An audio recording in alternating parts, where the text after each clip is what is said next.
नमस्कार। चर्चा है कि एक और अंक में आप सबों का स्वागत है। चर्चा है, जैसा कि आप सब जानते हैं, मैं हूं राजेश और चर्चा करता हूं। दिल में अगर कुछ आता है ना तो वो बातें आप तक पहुंचाने की कोशिश करता हूं।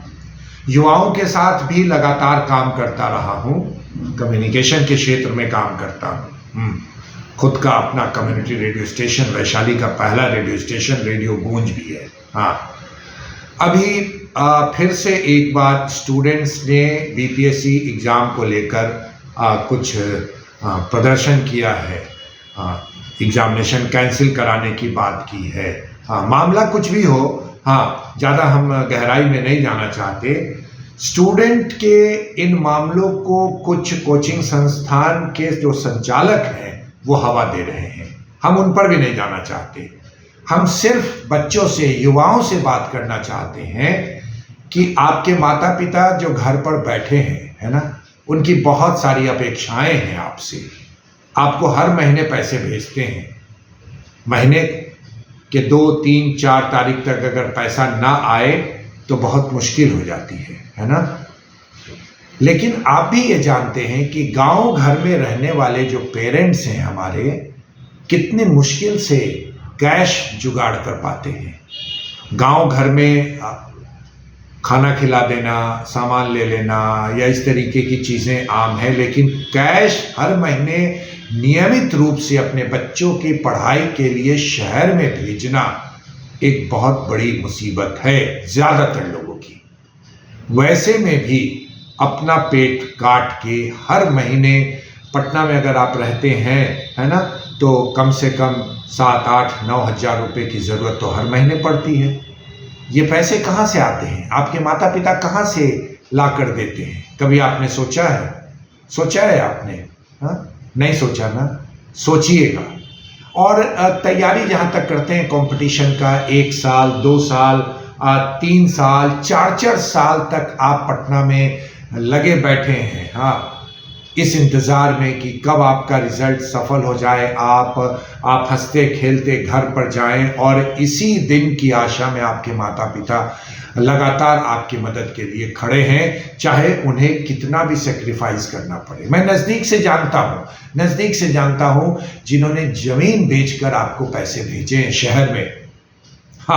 लेकिन कुछ लोगों के बहकावे में, कुछ लोगों के इशारे पर, कुछ लोगों के नेतागिरी को चमकाने के लिए आप उनके पीछे हो लेते हैं, जबकि हर इंसान में ईश्वर ने सोचने और समझने की ताकत दी है।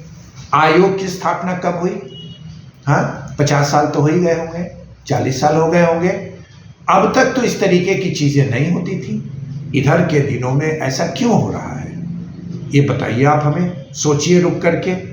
और जो आपकी तैयारी मुकम्मल है तो कोई भी क्वेश्चन सेट आ जाए, क्या फर्क पड़ता है? एग्जामिनेशन फेयर कराने की जो जिम्मेदारी है वो आयोग की होती है, ना कि किसी कोचिंग संस्थान के संचालकों की, ना किसी टीचर की। अगर ऐसा होने लगे तो हर के अधिकार में कोई दूसरा घुसने लगे तो अराजक स्थिति हो जाएगी, नहीं हो जाएगी। तो युवा साथियों, आपसे हम विनम्र गुजारिश करते हैं कि आप पढ़ाई पर ध्यान दें। हमने देखा है कि एक रूम में 400, 500, 1,000 बच्चे पढ़ने बैठ जाते हैं, और पढ़ाई से ज़्यादा हंसी ठिठोली होती है, लूज टॉक भी हो जाता है कभी कभी। लूज करने का मतलब आपत्तिजनक शब्द नहीं। एक बात बताइए, 50 मिनट या 1.5 घंटे के क्लास में क्या हर विद्यार्थी अगर जो सवाल पूछना चाहे पूछ सकता है? नहीं पूछ सकता।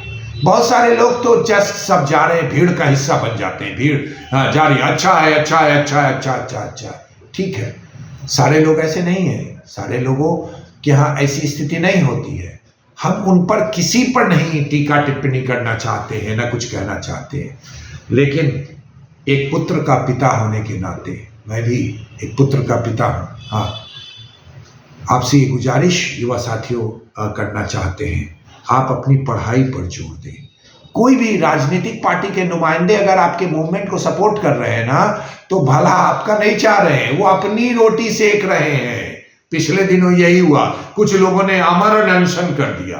अरे भैया, आपके आमरण अनशन करने से क्या हो जाएगा? आयोग झुक जाएगा क्या? सरकार झुक जाएगी क्या? ऐसा थोड़ी होता है। तो कुल मिलाकर आज के चर्चा है में हम इस बात की चर्चा करना चाहते हैं, और पेरेंट्स जो आप देख रहे हैं इस वीडियो को, आपसे भी ये गुजारिश करना चाहते हैं कि अपने बच्चों को समझाएं कि अपना सिलेबस पूरा करें। हाँ, सिलेबस पूरा करें और एग्जामिनेशन दें। सफलता उनके कदमों को चूमेगी, क्योंकि जो वक्त निकल जाएगा ना, वो वक्त दोबारा नहीं आएगा।